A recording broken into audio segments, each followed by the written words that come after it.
Salam Oustad. Wa alaykoum salam wa rahmatullah. Aujourd'hui, quelles sont vos références religieuses? Alors mes références religieuses, quelles sont-elles?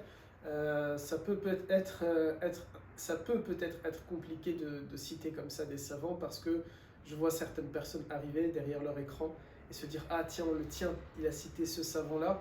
Il y a toujours une polémique autour de certains savants, mais c'est pas grave parce qu'il faut quand même dire quelles sont nos références religieuses. Tout d'abord, on a déjà dit, nous sommes d'obédience chaférite, donc ce sont tous les savants de l'école chaférite, pas que, c'est également les enseignants de l'université de Château-Chinon, puisque j'ai été un de leurs élèves. Je suis actuellement en train d'écrire mon mémoire pour être diplômé d'une licence de Sharia à Château-Chinon. Donc c'est les savants de Château-Chinon, Cheikh Monsef Zenati, Cheikh Larabi Béchéri par exemple, ce sont pour nous des références. C'est aussi les savants de Damas, de grands savants de Damas, pas tous les savants de Damas, mais de grands savants de Damas, comme Cheikh Ahmed Kouftal par exemple, qui est décédé bien sûr, mais dont les écrits où les enseignements sont encore accessibles. Ça peut être par exemple Cheikh Al-Bouti, c'est Cheikh Rajab Dib, et toute la nébuleuse autour de cette congrégation-là, Cheikh Al-Bouti, Cheikh Al-Naboulsi. Ça peut être également des savants contemporains du monde occidental parce qu'ils comprennent la réalité de l'Occident et c'est important pour nous.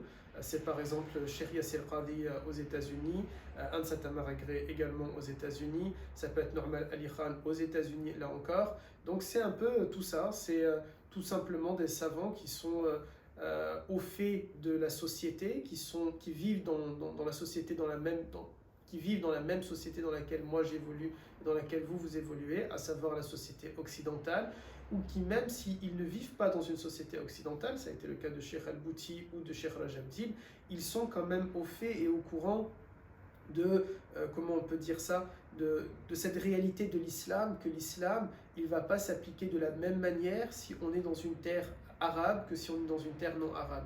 Il ne va pas s'appliquer de la même manière si on est dans une culture orientale que si on est dans une culture occidentale. Donc tout simplement, voilà quelques références. Et là maintenant, certains vont se donner à cœur joie de pouvoir critiquer Cheikh Al-Bouti ou Cheikh Al-Naboulsi ou Cheikh Rajab Dib, etc., etc. Et pourtant, ce sont des sommités, ce sont de grands savants respectables. Merci Oustad. De rien.